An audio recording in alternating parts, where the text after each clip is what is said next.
Hi, everyone. It's good to see you again tonight. Going to take just a minute to give some people to join us on YouTube and Facebook, as it's been a little while since I've seen you. Let me know if you can hear me all right. There are times when I have some trouble with this microphone, but I think it's working properly tonight. But let me know if you have any trouble hearing me or seeing me. Hello, Miss McGann. It's good to see you again. We can hear you on Zoom.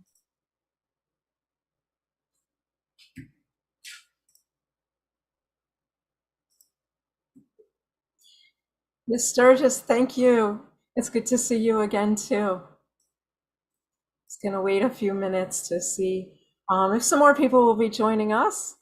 People can hear me and see me. That's really excellent. And I don't want this background up here yet, so let me go to my standard background first. Switch back. So I'm not sure how many people realize I'm back tonight. Miss McGann likes my dress. My new dress. This is actually an old dress that I just haven't worn in quite a while. I made it a few years ago, and it's really nice. And I've been updating it a little bit to look a little bit more French. So I'm going to be adding some lace to the sleeves, and I'll probably wear it in person with my silk and lace skirt that I made for that blue outfit.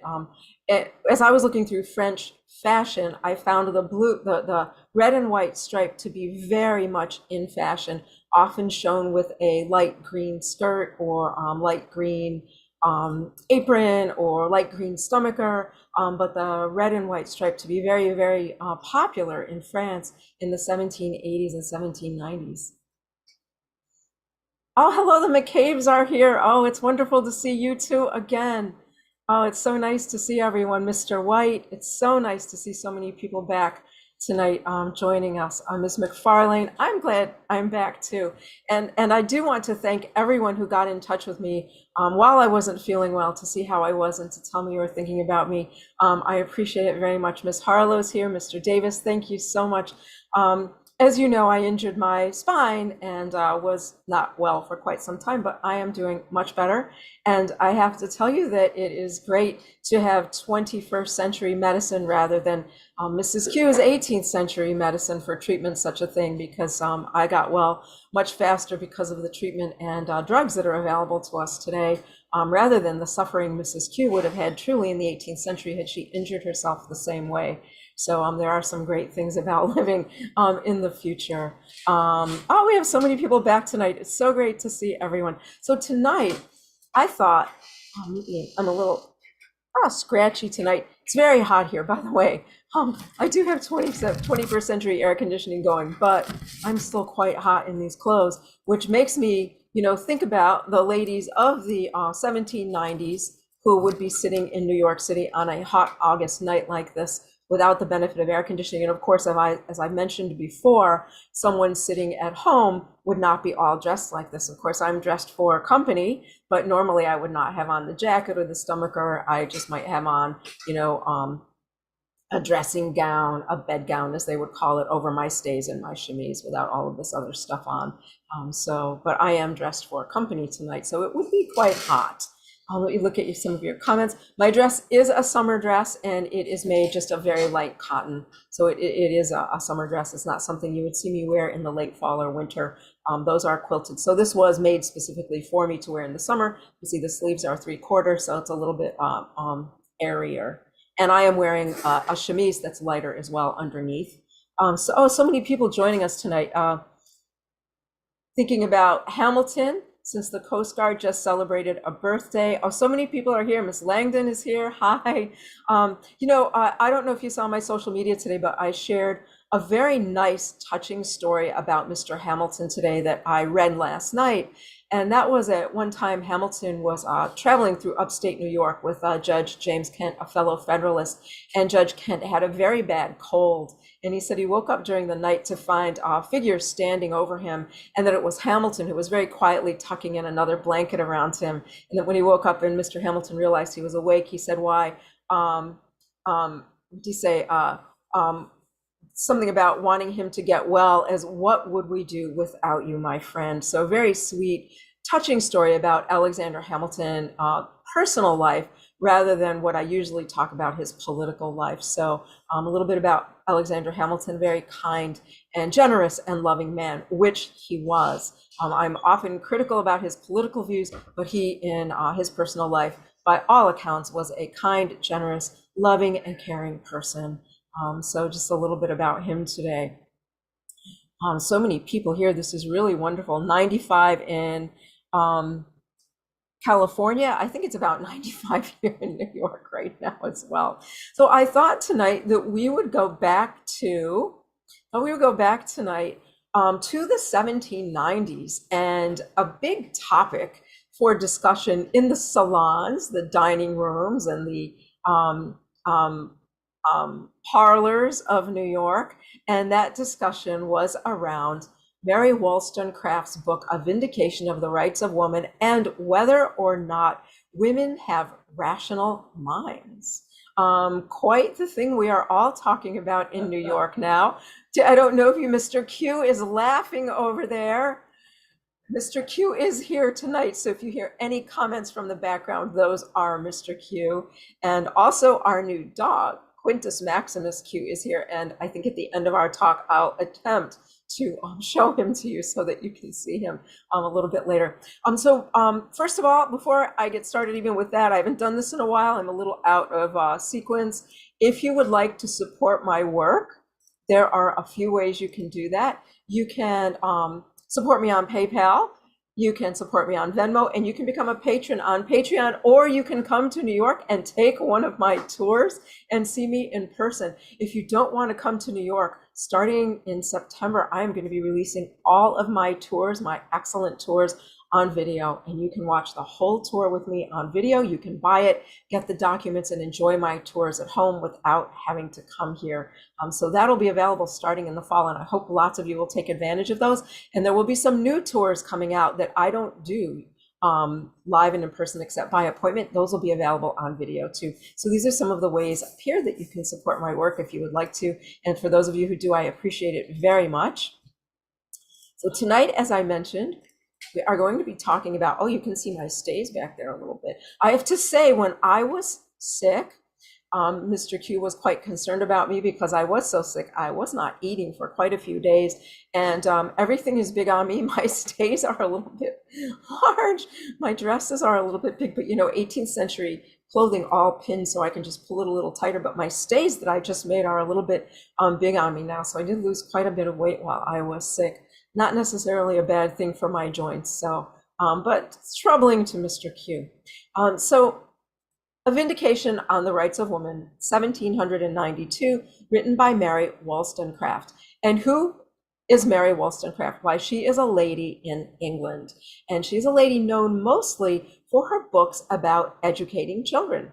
She writes books about managing children, educating children, raising children. Children's development is her specialty, and she's quite renowned for this in London. She also is a radical philosopher and a follower of a gentleman named William Godwin, and she is, I shouldn't know this, but in the future, she is going to marry William Godwin. She'll become Mrs. Godwin, and in 1797, she will bear a daughter, Mary Godwin.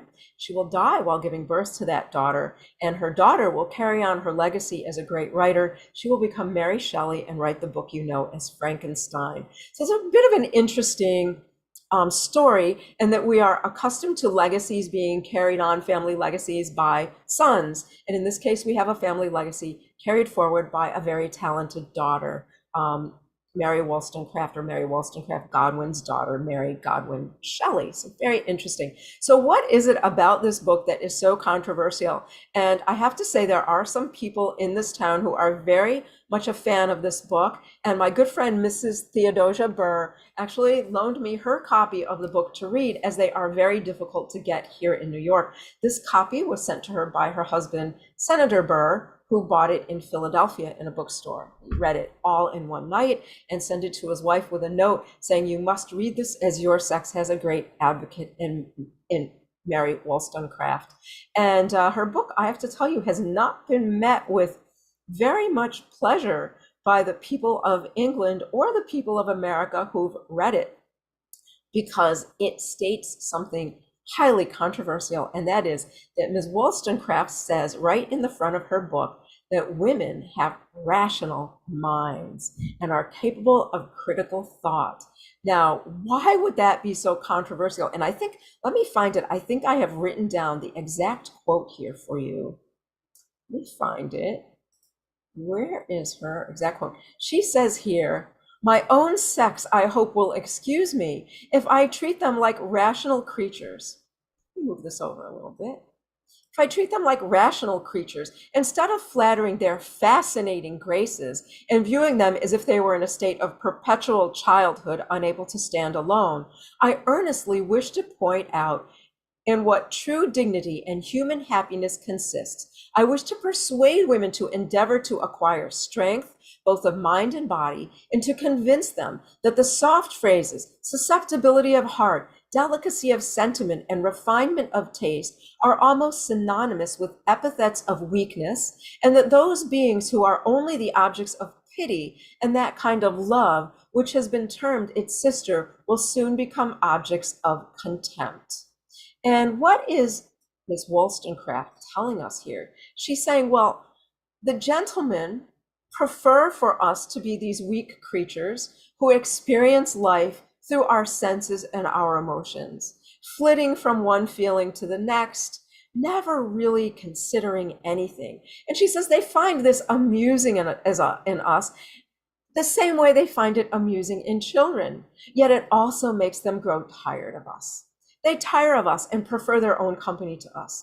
She says the men of England consider us to be childlike and imbeciles. And this is the reason why, because we are encouraged, women are encouraged to experience their life in this constant, unstable emotional state in which we can never be sure of anything, but just move from one feeling to the next. And in a couple decades, someone is going to write a very good book about this called Sense and Sensibility, and that will be in the future about two sisters, one who is sensible and one who follows her sensibility or her feelings, and one who follows her sense, right? So very wonderful book that's coming out in the future to me, in the past to you. So this is a big topic.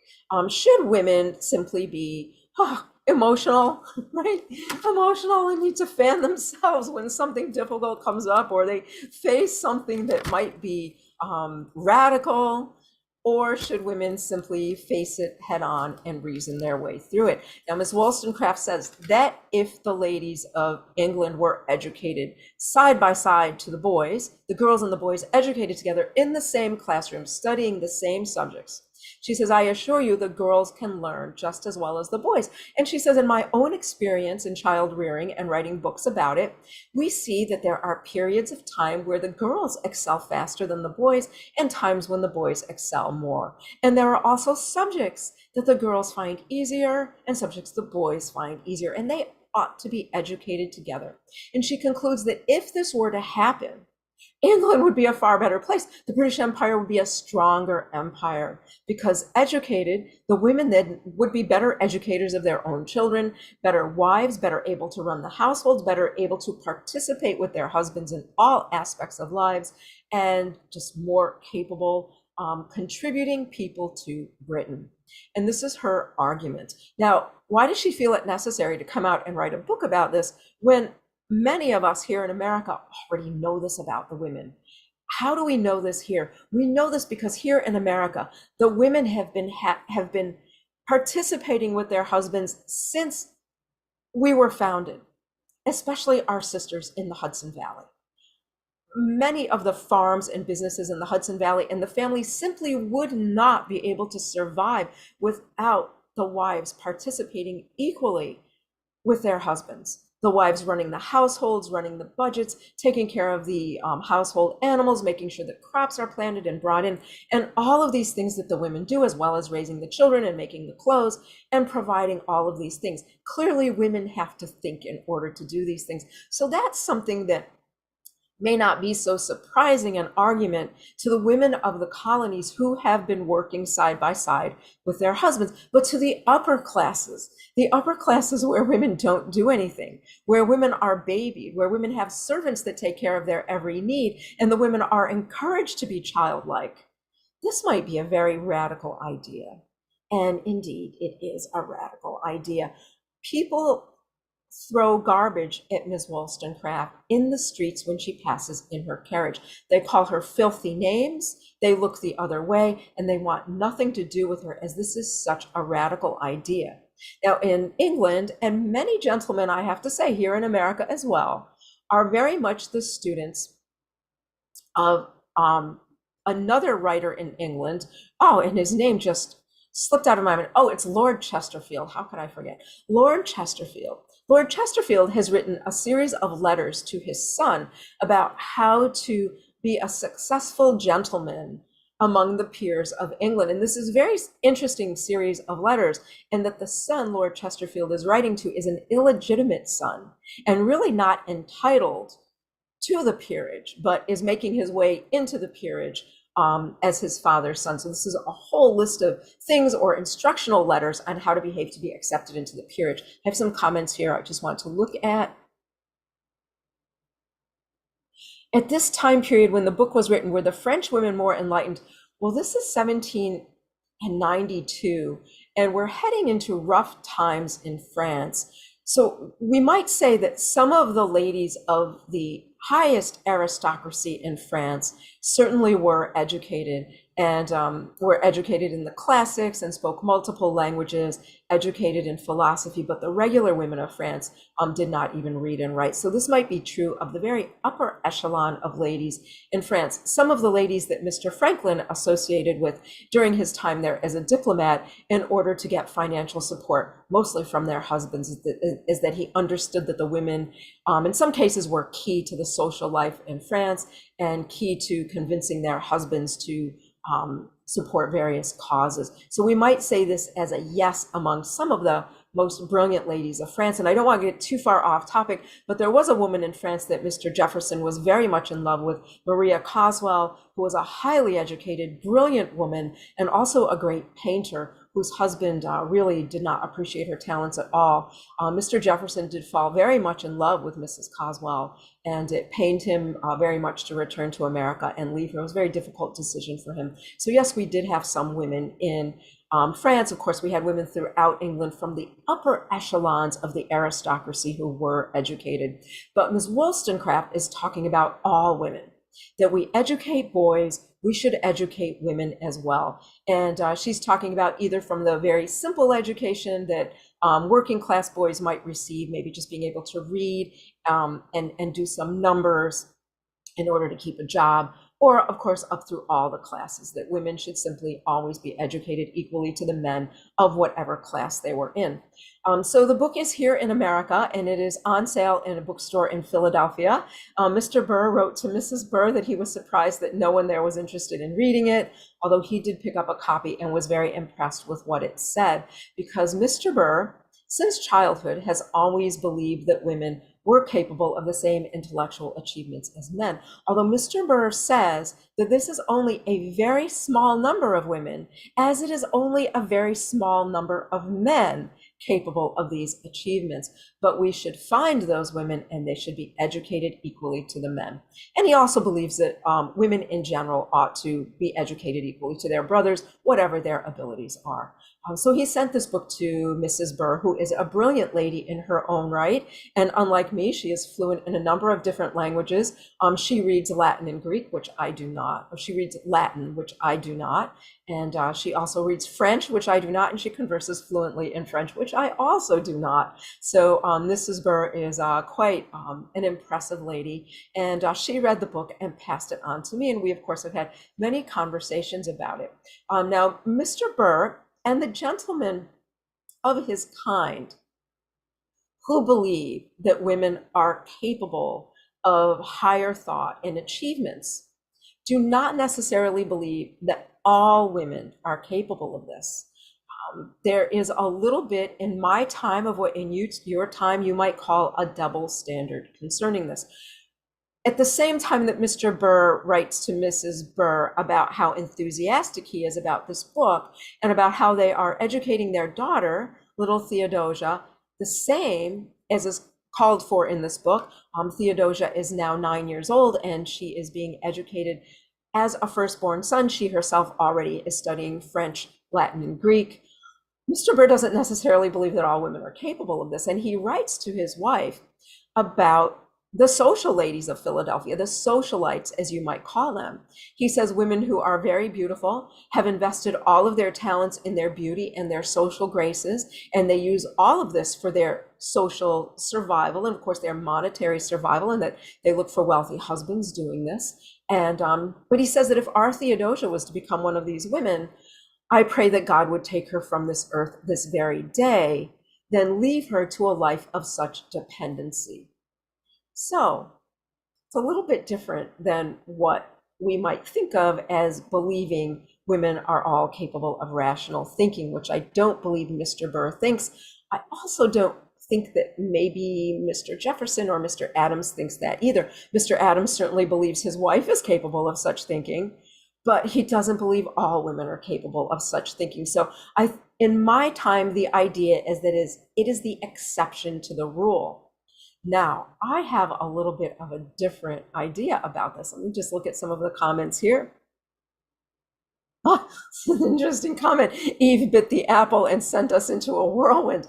Oh, sir, you certainly don't want to talk to the gentlemen of my time about the faults of ladies, or as Mr. Adams referred to it, the tyranny of the petticoat. Maybe another night we'll speak about the tyranny of the petticoat. Now, I have a little bit of a different view about this, and that is a result of my own upbringing and what I do for a living. So those of you who are new to Live with Mrs. Q, I grew up in the Hudson Valley with my parents, my father from Naples, and my mother also from Naples. My mother a dressmaker, and my father a successful merchant with a store here in New York City, as well as a store in the town where I grew up. Mr. Q grew up in the Hudson Valley, a Spaniard, a fur trader from a family of all fur traders. I was lucky in that my father, being a reasonably wealthy gentleman, decided that my sister and I should be educated. So rather than work, we were educated young ladies. We had etiquette lessons. We studied some history. We studied a little bit of philosophy. We studied some math and some science and some basic things that were beyond what most girls studied at the time. Oh, excuse me.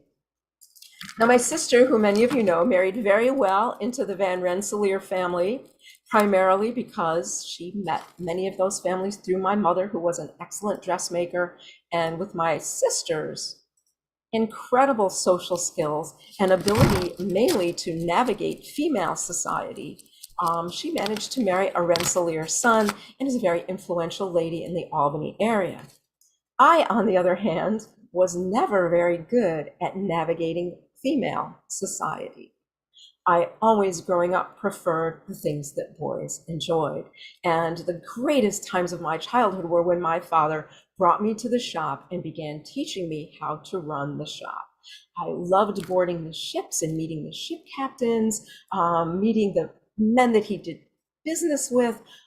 It was just my joy to learn to keep the ledger books, all of this. I much preferred this to the ladies' society that I was condemned to when I was in the Hudson Valley. Oh no, Q Dog is here. Mr. Puppy is here running back and forth. I much preferred that to the all-female society that I was relegated to when I was in the Hudson Valley, except when the boys and the girls mixed for various social events. I very much liked talking to young Mr. Q about his business as a fur trader and what that entailed and how all of that worked. While my sister, she was very good at girls' society, which was mysterious to me. Girls' society to me seemed like a very emotional, illogical jumbling of customs that I was never able to master. In girls' society, it seemed to me that the idea was to conform, and to conform to whoever the most popular girl was, or the wealthiest girl, or the girl seeming to be the leader. And that if you did not do that, you were very easily ostracized from that society. And I think this is a bit of what Mr. Adams is talking about when he mentions the tyranny of the petticoat, that this is female society, which is very much group-based and getting along-based and conformity-based. Very, very difficult for me. My sister mastered it brilliantly and thus became Mrs. Van R, and I became a merchant lady instead. I believe all women have the capacity to think rationally, to critically examine things, and if taught to do so, can certainly do so. I do believe, and I see this in my business as well. As you know, my business caters to ladies and caters to some of the finest ladies in this city, who I tell you, some have fine minds and do not use them socially because they believe it will be detrimental to them socially. They believe that it is more of a social boon to them to behave more with sensibility than to behave with sense, and that it gets them further socially, it gets them further in male society, and it helps them along. And so I often see ladies who come in my shop, and when they come in my shop, display sharp minds and very good reasoning skills when it comes to prices of things, availability of things, of the manufacture of things. They are very sharp. I might later see them in society and they exhibit none of those qualities at all, because it is more successful if they do not. And that is our time, that women will welcome other women better if they don't show those traits, and men will welcome them better. It is true, I will tell you, that most men of my time do not want to marry an intellectual woman. They simply do not want that. They do not want that sort of competition in their home, maybe. They do not want that sort of conversation with a woman in their home. They prefer a woman to be a woman, to look nice, to be out in society, to help them in social things, and to look very nice when they're out together, and to manage the home. Most men do not want to come home and listen to their wives talk to them about, I don't know, talk to them about the Roman Empire, or in the case of our dog, Quintus Fabius Maximus, known as Fabius the Delayer, in ancient Rome, who helped defeat ultimately Hannibal and his army from Carthage. This is not the conversation that most gentlemen want to come home to with their wives. I happen to find the exception in Mr. Q. So it's my belief that all women do have rational minds and are capable of using them. But some women selectively make that choice in order to better their situation. And do I blame them? I do not blame them at all. There are many social events that I am not invited to, but my sister is, because my sister is an aristocratic lady and knows how to conduct herself as such. I do not, and I often go to these social events and blurt things out that I shouldn't say, and can be much too forward and abrupt. I am lucky, though, that here in New York City, there are plenty of gentlemen who do enjoy the company of intelligent ladies.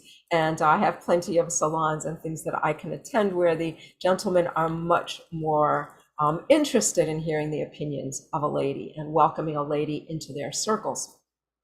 Let me see if we have any comments. Oh, someone is in Fort Myers, Florida. Kathy K loves my wig. I like this wig too. It's becoming one of my favorites. I enjoy this wig. So I wonder what your comments are on this. So this is a hot topic, as you might say, during my time with even the men. You know, I have caught Mr. Q and his gentleman friend discussing this, and most of them think, oh, this is ridiculous that women have rational minds. Oh my goodness, who would even think of such an absurd thought? And of course, you know, they don't want to say that in front of me, or maybe in front of Mrs. Burr, or some of the other ladies I know. My friend Mrs. R certainly is a very brilliant woman who helps to run her husband's printing business, and who many of us know is the brains behind that printing business. That Mr. R does the manual work, and Mrs. R is the intelligence behind the newspaper that they put out. So many of us know this here. Mr. Fahey asks, at this time, what was the literacy rate in society for both men and women? That is a very good question. In society here in New York, the gentlemen are educated. They read, most of them read English, and they also read French. Some of them read Dutch. Mr. Q reads English and Spanish. He also reads French. I think I mentioned that Mr. Q has a great facility with languages. Mr. Q speaks English, Spanish, Dutch, and French, mostly because of his trading business. He speaks those languages and is educated as well. If a family must work hard in order just to survive, of course, the children are not going to have time to be educated. They'll be educated in the most rudimentary ability to read and do numbers and to write, just in order to be able to do the things that are necessary to their lives. It is the families that have more leisure time who can educate their sons. For instance, Mr. Hamilton is educating his sons, and as I mentioned, Mr. Burr is educating his daughter. Mr. Adams, of course, has educated John Quincy and his sons, not so much his daughters, but his sons. And it is common for all of the men that we would call gentlemen to be well educated in the classics, in Latin, and maybe in Greek, maybe some Hebrew, depending on where they went to college, certainly in history and philosophy and current events. It is less common for young ladies to be educated, although I do have to give thanks to Mr. William Livingston, who has educated his daughters, and Mrs. J being one of the most well-educated women of our time. Mr. Livingston's daughter, Mr. J's wife, and Mr. J does very much rely on his wife, both socially and for advice. So very well-educated lady of our time. The Schuyler daughters also are well-educated. They're a very wealthy family, and as a result, can educate their daughters.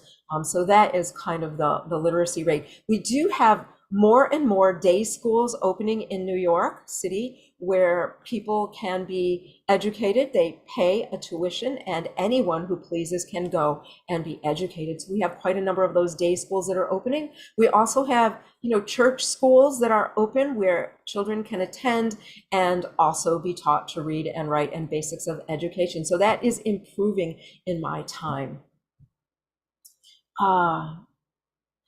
Kathy Kay says, we are part of the aristocracy. My father believed in education for all of his children, as did mine, although I wouldn't call my father an aristocrat, just a practical man who, had the money to be able to have some help for my mother so that we were freed up to learn. My mother, by the way, was not an educated woman at all. My mother spoke English and Italian, and she read some amount of English, not that much, but she was an astoundingly wonderful dressmaker and did very well at that, and of course helped my sister move into the aristocracy that way. I might add that it's a little bit easier for ladies to move into the aristocracy than it is for men, the exception being Mr. Hamilton, who did very well at that.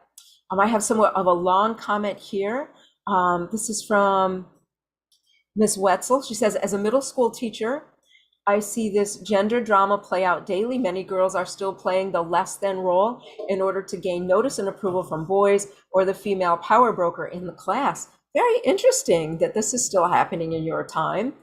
My goal is to empower them to find their voice and power so that they can invest in themselves and their education. Absolutely. I think many of you know that in your time, I have written a book about Theodosia Burr's life here in New York as an educated young lady. And that is the reason I wrote that book, in order to encourage all teens, boys and girls, to be unique, to be who they are, showing that young Theodosia in my time is really living against the grain and suffers quite a bit of backlash for the way she is different. As Mary Wollstonecraft said, women shouldn't be taught these ridiculous things, music and tapestry sewing and all of this stuff that doesn't do anything for them. It's useless, she says. And of course, Theodosia is not learning those things. She is learning what the young gentlemen are learning, and is really going against the grain, and has many people in this town who don't think it is good, and who are very outspoken about it. And some can be quite cruel to her, even though she is just a girl of 9 years old. And her mother and father are quite capable of defending her, as are some of the other ladies around the town like me. But it is difficult in my time, and I'm sad to see that it is still difficult in your time.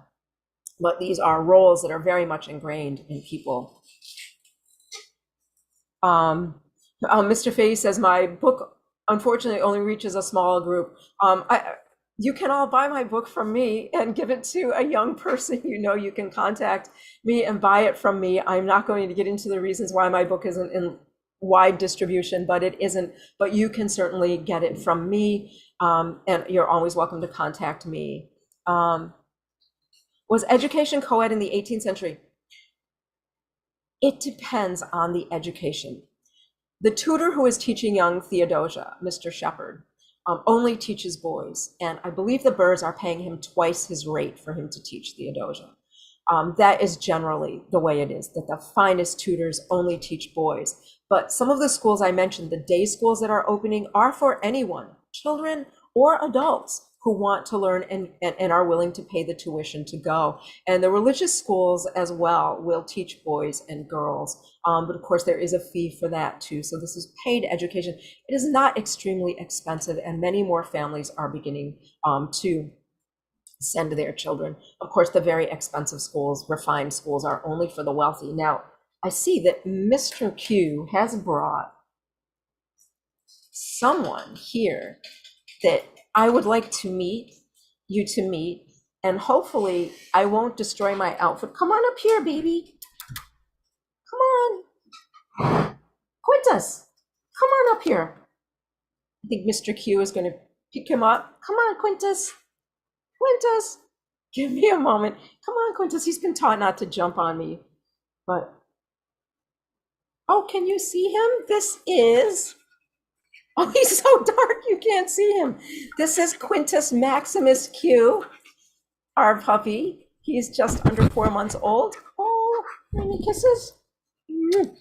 He's a real sweetie there. He looks like a little wolf. Of course, he has to have an 18th century story as well. So this is his story.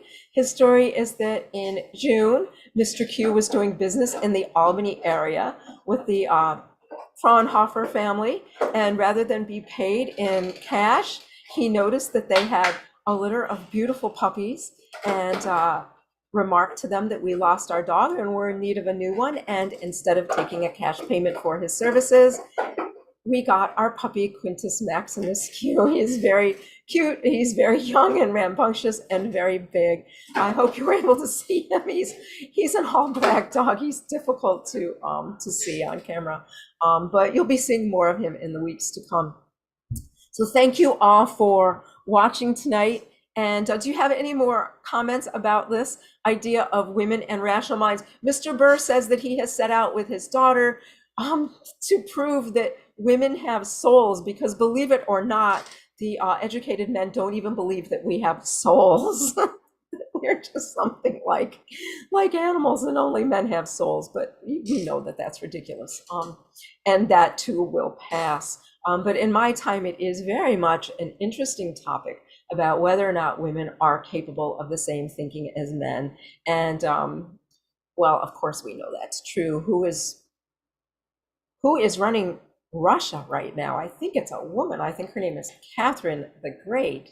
And who is the lady in Austria who has placed all of her children on the thrones of Europe? I think that is Marie Habsburg. And I believe those are ladies' names. And of course, who was the great monarch of England? I believe her name was Elizabeth. So the idea that women don't have rational minds is just a ridiculous high society notion to keep women childlike and an amusement for the men. That's all it is, my friends. Oh, thank you. I got another wish from Ms. De Matteo. My doggy is cute and glad I'm feeling better. I am glad I'm feeling better as well. Let me tell you, ladies, in the 21st century, if you injure your back, the best thing are 18th century stays, which helped my back much better than the back brace I got from the orthopedic doctor. So just a little hint there, get some 18th century stays and lace yourself in, and it will help your back so much if you have middle to lower, even upper back problems. As you can see, my stays come all the way up here in the back. They're very high, so help you out. So I hope to see you all next week. If you have a topic you'd like me to discuss, please send it to me. If you'd like a copy of my book for a young person you know, please let me know. And in the meantime, I'll see you all on social media for my daily social media posts. It is great to be back. And I hope to see some of you in September at Culper Spy Day, September 10th. Put it on your calendar. Don't forget to come and see us all. This is, I'd like to see the world population continue without women. I'm not sure what that means. Do you think Mr. Burr's enlightened approach toward women was a possible reason for his dislike by society? Oh, one night we'll talk about Mr. Burr.